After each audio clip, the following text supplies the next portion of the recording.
Hello and welcome to Texas Style Cuisine. I'm Chef Johnny, and tonight I'm going to show you how to make a rotisserie chicken with an Italian herb butter.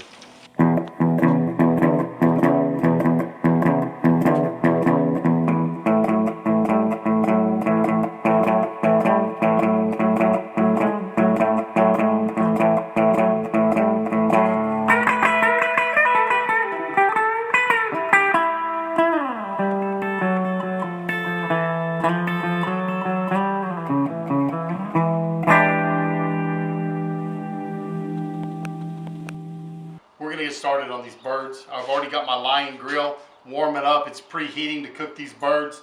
And we're going to trim some of the fat off of them. Now if I turn this around and you look, there's two big flaps of skin. If I did not have butcher's twine, I would use that to truss my bird. Because you can cut a slit in it and tuck the legs in to pull that bird in tight. You always want your bird in kind of like a football. You want it in tight, that way it cooks uniformly all the way around. You'll see people letting the legs hang out. I saw a guy the other day cooking a chicken like this. And I asked, I said, hey, will that chicken, won't those wings overcook before that breast is ready? Oh, no, not at all. Well, I quit watching him. Anyways, they will. So what you want to do is you want to tuck those wings. Different ways you can do it. But what I'm going to do is I'm going to trim off this fat. There's no sense in leaving any more fat in there than we just have to have. So let's get it off of here. There we go. That fat's off of this one. Sometimes up around the neck you have a little bit too much. This one's not real bad. So I'll take this bird now. And we're going to do the same thing to it. Cut him right there. Get this big wad of fat out of him. Now if these were from the grocery store, they could have giblets in them. These do not. These are what we call wogs without giblets.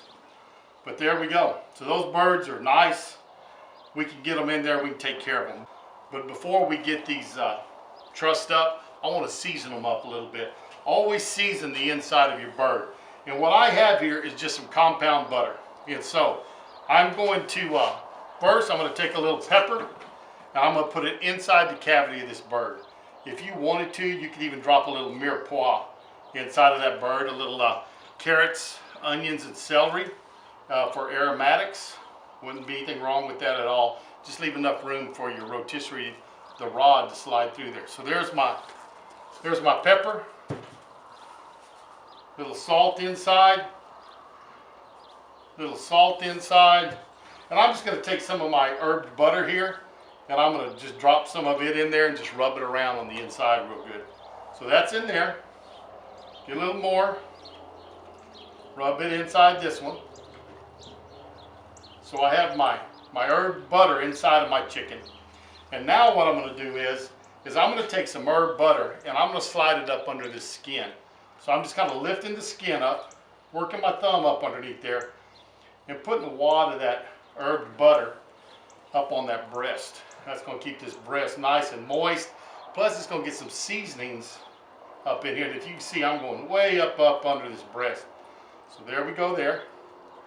And if I work my hand here on the side, I can actually take this skin and I can get some on this thigh. So give me some more herb butter. Tuck it up under there. Get it in that thigh real good. Okay? And this is kind of a messy job, but it's well worth the effort. And this compound butter I have, all it is salt, pepper, garlic, and some Italian seasonings in it. So it's got rosemary, thyme, basil, oregano, things like that. And let's get this other one real well. Now we're going to get this bird trussed up, and I want y'all to be able to see how this goes real good. And I have just a section of butcher's twine here. And the best way I found is to use the tail. So come in and put it right about in the middle, right on the tail. And then you're going to loop it, or not loop it, but just cross it over, right on top of the tail. Go over the top of the bird's legs. Okay, we're going to crisscross them across the legs here. All right. So we make a loop on them, and we're going to pull that bird's legs tight. And then I'm going to take this right up the front of the chicken where it holds its wings on good and tight. Up in the front, I'm going to take 1, 2 loops. All right. Pull that tight. Since you put 2 loops, it'll hold the knot while you make the second one. That's good there. I'm gonna cut off the extra. Now that bird is gonna cook very evenly because it's nice and tight together. Now we have our rod, and one end of your rod is gonna have a point on it. That's the end we want first. And what I'm gonna do is I'm gonna slide this bird on breast first. So take the bird here, slide it on. I'm just gonna take it and push it on, and it's tight there. Take my other bird. Now what I'm gonna do is I'm gonna face this bird toward the other one,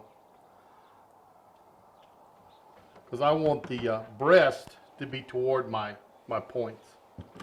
And I'm gonna slide this one on.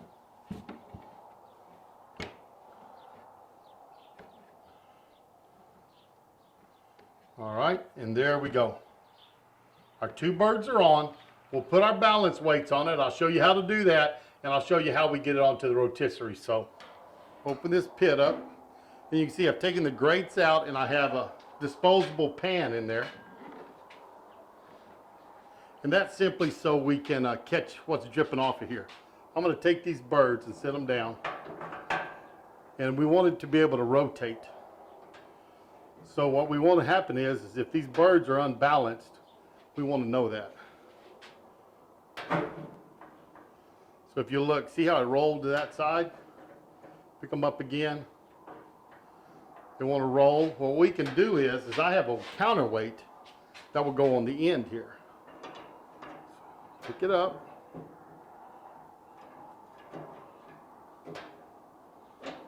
Slide it on.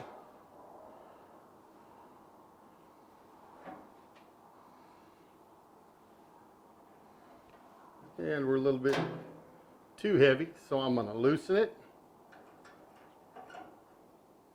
And this is to keep from putting a strain on your motor. That's totally why we do this. All right.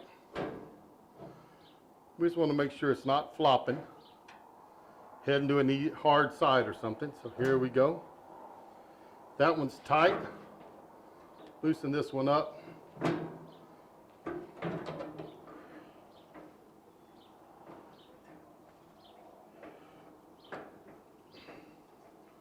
Tighten up my lock nut.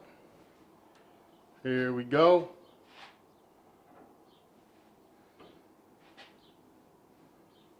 That one's tight.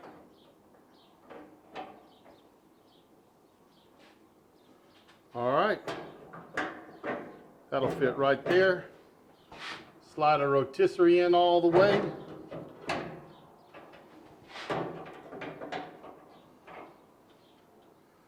Tighten that nut up. That one's tight. I'm going to turn on the motor.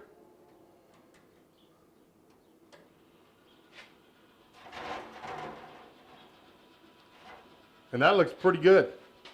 Motor's not straining to roll the chickens over. They're trussed well.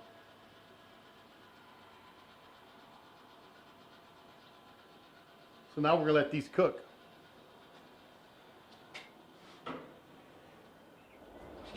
Now here's our next step. What we're going to do is I wanted a little smoke on those chickens. And to do that, I bought me a smoking tube. This is Prod, I guess you said Prod, not sure. Prod smoking tube. Got it in the other day. And what I did was, I'm going to give a little shout out here to Jack. I don't know if y'all know Jack at Cooking with Jack. He does a lot of product reviews. So I called Jack and I said, hey buddy, you ever done a review on a smoking tube? I was thinking about getting one to add to my rotisserie to get a little smoked flavor in there. And he said, you know, I've never done that. So I was shocked that he never had done it. He's done so many different product reviews and things, but he had never done one of these smoking tubes before. So anyways, him and I talked a little bit, and we decided we were both going to get a smoking tube and give them a try out. So Jack's going to be trying out one of these. I think he's filming somewhere around the same time I am. So get over there, search his channel, Cooking with Jack. I'm going to put a link down below and see what kind of tube he wound up with, what he's using. But this Prod, and I tell you what, there were some on there that looked the same, And I would not doubt the fact that it was one company making them and different people putting their names on them. But this was heavy duty. Some of them say for high heat, some of them say not for high heat. This one also came with a cleaning brush, so we have a cleaning brush for it. And if you wanted to hang it, a couple of S-hooks and a bag to put it in when you're not using it. So that's what I'm going to use tonight. And what I'm going to put in this is I'm going to put in Jack Daniel's smoking pellets. So something different, haven't used them before. We're going to give those smoking pellets a try from Jack Daniel's and see what kind of flavor that will add to our chicken. There's our Jack Daniel's pellets. I'm going to cut this bag open, and I do not have a pellet smoker, so it might take me a while to use 20 pounds of Jack Daniel's pellets, or I'll find somebody, or maybe, who knows, I'll give me the smoking pellet. Any of you grills out there that have pellet grills want to send me one? Send one down here, and I'll use some of my Jack Daniel's pellets in it. But anyways, we're going to give these a try. I think it's going to be a great flavor for our chickens. So let's see if we can get this filled up and light it up. I'll tell you what, these pellets are black. Interesting. I don't know if you see those or not, but they are black. So I guess they scrape the charcoal out of the inside of those barrels, and that's what they use. I'm going to see if maybe if I stick it down in there, I can push some in there. I'm not sure how fast these are going to burn. A lot of questions about this, how much smoke they're going to put off. It's new for me. But I wanted a little more smoke. This Lion grill actually comes with a small box, little stainless steel box that you can put wood chips and stuff in. I wasn't sure how that would work with pellets when I got this idea. So I just decided to get this smoking tube. There we go. Now we're going to light it. I just have a brulee torch. That's all this is. But we're going to take it, light it up, and we're going to set these pellets on fire. It says bring them to a good burn where they're burning and burning on their own, and then blow the fire out and put them in the pit. See if that keeps burning. If that keeps burning, then we'll know they're lit good, and we'll just blow out the fire and we'll put them in the pit. Looks like these are going to stay on fire, so let's blow it out and see if we can get them in the pit. Let's sit this in here.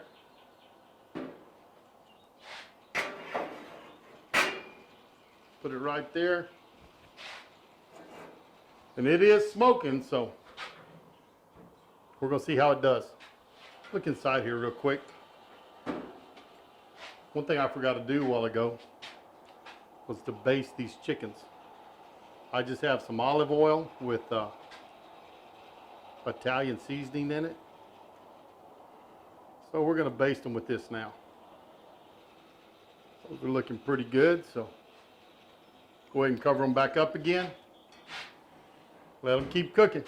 It's time to baste these birds again, so let's check the temp on them. All right, about 145.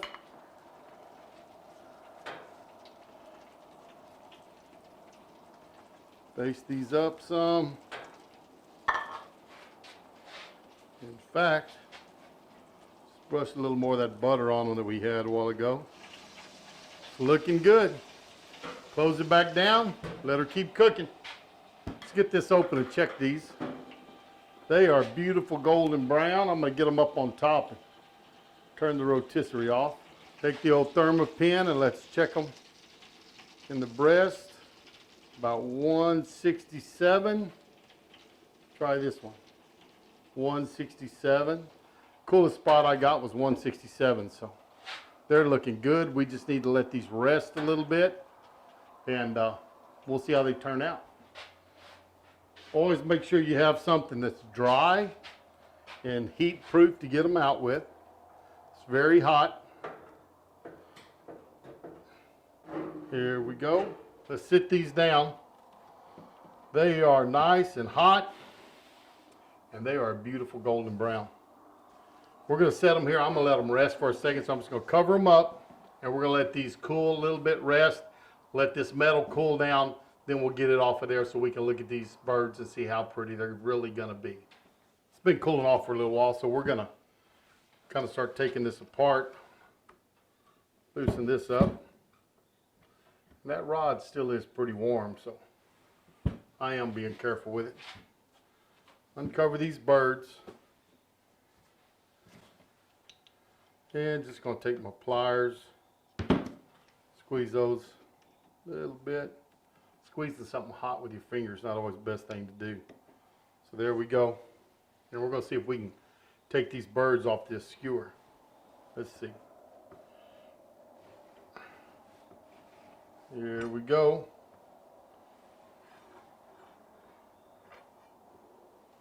That's out.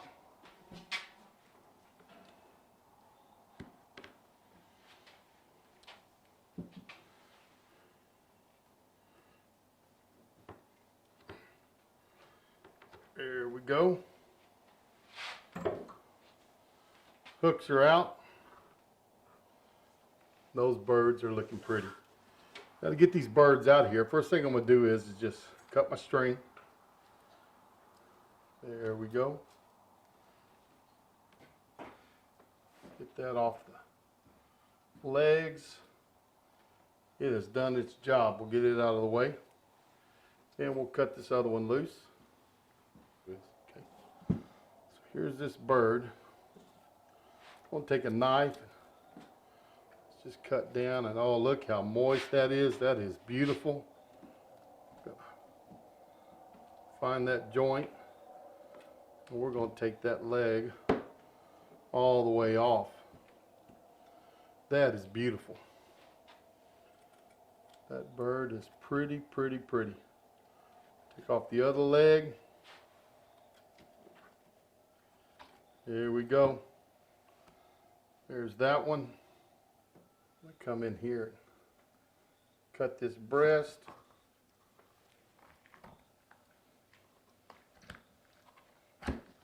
There we go. Slice this up a little bit.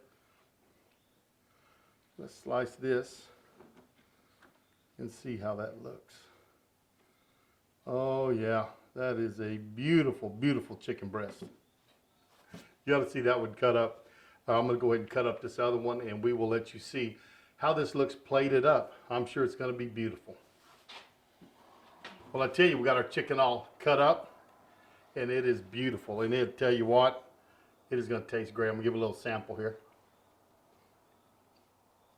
All I can say about that chicken is why didn't I do this before? That is great. I tell you, you take the best rotisserie chicken you've ever bought and multiply it, and this is what you have here.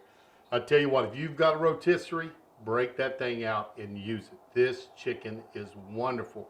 It came out beautiful. That compound butter we used, and then we brushed the olive oil with the Italian season over it. It tastes fantastic. That Jack Daniel's wood chip smokes came through, and I tell you, you can taste that smoky flavor in it. This is a fantastic chicken. So I hope you enjoyed it. If you did, go down there and give me a thumbs up. I always do appreciate that. Remember to subscribe my channel and click that notification bell so you know every time I put up a new video. Tell your friends and your family about us. Share us on your social media.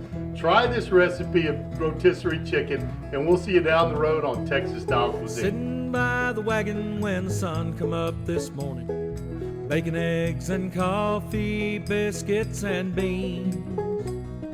Cookie strikes the bell and he rings the world a warning. How them boys put food away beats all I've ever seen.